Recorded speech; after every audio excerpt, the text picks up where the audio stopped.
right, we're back. Hello, Steve. All right, what's our first one that you want to do? Are you gonna do Chrism? Are you gonna do the shape of formless We're ones? gonna do the Chrism.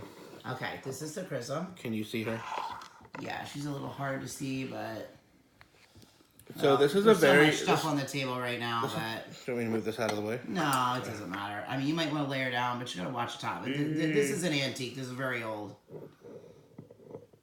It's all glass. It's very old, and the lid just sits on there. Okay, tell us about her, Steve. So she sat at an altar at an undisclosed place for a while, but she was used to. It's not that it was hidden. It's just.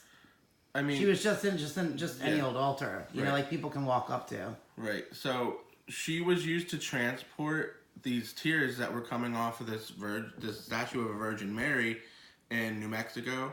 And it was the tears were taken to the bishop, and he did an analysis test on it. He ran a whole bunch of tests on it and found out that it was actually... This is just the recent one that's been going on. Recent. Yeah, in fact, it was a bronze statue, and it happened on May 20th, and the Weeping Virgin at Our Lady of Guadalupe in Hobb, New Mexico. Okay. You can look it up. The tears were taken by the bishop. They were tested, and the tears are actually olive oil. The rose-scented olive oil called Chrism, the formula for which was given to Moses by God a very, very long time ago.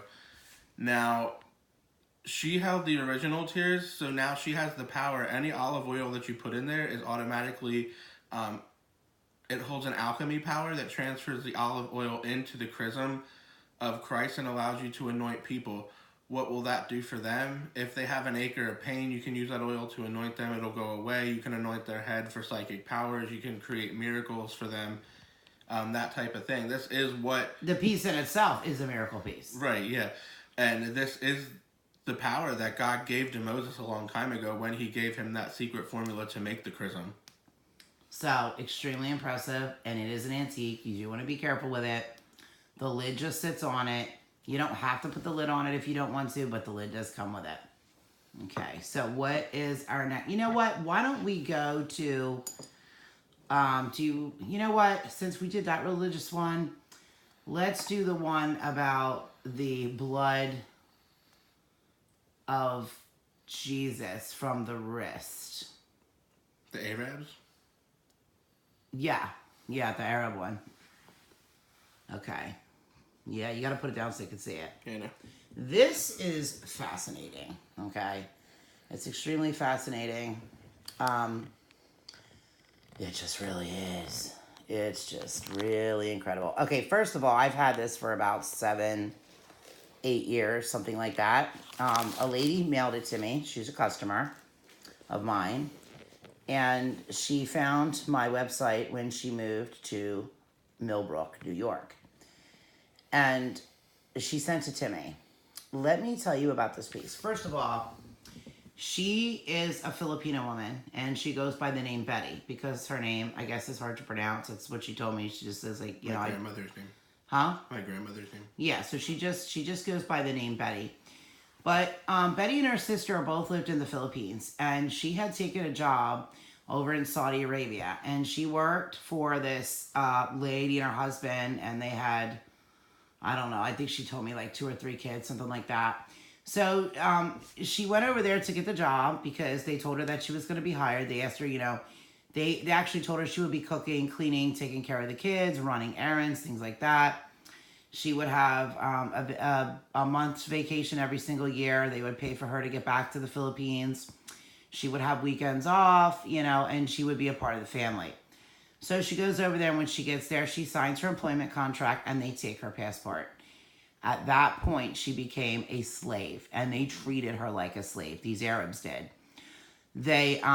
She was not allowed to eat the same food that they were. She never got a day off. She was made to sleep on the floor behind their house in like a little like lean-to shed type thing. No air conditioning, no nothing. It was a great suffering. Even the kids, as they got older, because she was there a few years, like made fun of her because they picked up from the parents by the way that the parents treated her.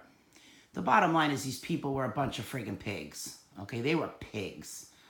And they really should be shot. They don't deserve to live for the way... No, they don't. Not for the way that they treated her. So, and let me tell you, I met this lady. I met this lady when I was up in New York. She lives in Millbrook, New York right now. And she's still one of my customers. She's a great lady. What actually got her into the paranormal is what happened to her. And here's what it was. So like I said, she answered the ad. She went over there. She had the job. And one day the husband tells her, I need you to go into town and you're to pick up, whatever list it is he gave her. I mean, she told me, but I don't remember it. It's not really that important. So she goes, and he also told her, he goes, don't try to escape. Don't try to get away because we have people watching. If you even attempt it, if you talk to anybody, if you tell them anything you shouldn't tell them, we will kill you. Now, she's in Saudi Arabia, so, she's got to be careful. And she goes to town, she gets the things that she needs to get, and she heads back. Well, she's walking. She ain't driving. She's not allowed to drive. And as she's walking, this guy came up to her, and he tapped her on the shoulder, and he said, do you know who I am? And she looked at him and thought to herself, that she couldn't be seen talking to an Arab man. Like, it just wasn't, I don't know, I guess it isn't allowed or anything like that. No, no. Yeah, I don't think it's allowed. So, and he said to her, I've heard all your suffering. He goes, even though you haven't told me. And he said, your soul is like that of fresh mountain air, of what my father had first risen from the sea. And she's like, is this guy okay? Like, he's all right? And he looked like another Arab man, but he turned to her and he looked at her. Or, no, well, actually, he was looking at her. She looked at him. And his eyes were like moving blue waters. And he said, do you know who I am? And she kind of had a feeling, because she could feel stuff. She could feel like the most unusual presence that she had ever felt in her life. And he's like, I'm Jesus. And he says, every now and then I come down and I walk. He goes, for those that I need to, for those who I either need to speak to or those who need some help. He said, and he told her, he said that, now I'm just telling you as she told me, okay? Like, I don't know the exact words. But he said to her, he said, I've heard you pray every night. I've heard you pray for people in the village. I've heard you pray for those kids that you take care of who have no respect for you. I've heard you pray for the family and that you wish them well and good things and that they learn how to be loving individuals. He goes, but I've never heard you pray for yourself. I've never heard you ask anything at all for yourself. And he says, and now I'm going to give you something because you deserve it. He goes, you are a very rare person today. And he had a white shirt on. He had a white shirt on and it came all the way to his wrists. And she told me he lifted up his shirt and he had a nail through his wrist, not his hand. He had a nail through his wrist. And blood was dripping all over. And it was red. And, it was red. It was dripping all over. But she remembered, she goes, I remember looking at it and saying, why is the blood not on his shirt? Because it just wasn't. It wasn't on his shirt, but it was dripping all over. And he said, I want to give you something. And he put this piece in her hand. And it was all black. It didn't have any of this in it. And he said, the blackness represents the earth and what the people have become, dark, blank, and void. And he held his wrist over it and a drop of blood splashed. And that is what created what looks like this opal. And I love opals, and it's absolutely beautiful. But that was the blood of Christ, a drop in there. And as you can see, it lights up a dark, devoid world. And then he put his hand over it and he sealed it and it flattened out a little bit. The whole thing is sterling silver. And he told her, he goes, I want you to wear this. This is going to bring you all the things that you deserve that you never asked me for. So at one point she dropped to her knees and grabbed his feet and he said, you don't need to do that. And he helped her up. He goes, go back to where you live. Go back to where you dwell. And she went back, and the Arabs were sitting at their Arab table with their Arab money. No, well, they were. The Arab table. Yeah, and they said to her, "Here's your passport. Here's a bunch of money. We no longer need you. Go home." So she called her sister, and she said, I can't say her sister's name. I think I don't even want to try to say her sister's name, but she said, "I'm free. I'm coming home." And her sister said, "I don't live there anymore. I moved to the United States. I'm in New York. Come to New York, and we'll try to get you like asylum or something, or apply for you to be a legal citizen." So she went to New York with her passport, and she lived with her sister for a while, and she met a man, and he was very wealthy. She started a business and became very wealthy. She actually started a horse farm in Millbrook, New York. She has a horse farm up there, and she has a camp for kids, and she does things like that.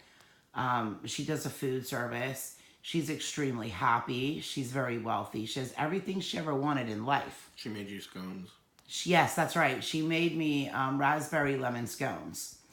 And I met her for the first time after 8 years because I was up there at that castle, which, I do have pictures, and I'll actually, I'll send them to Steve so he can post them on the website.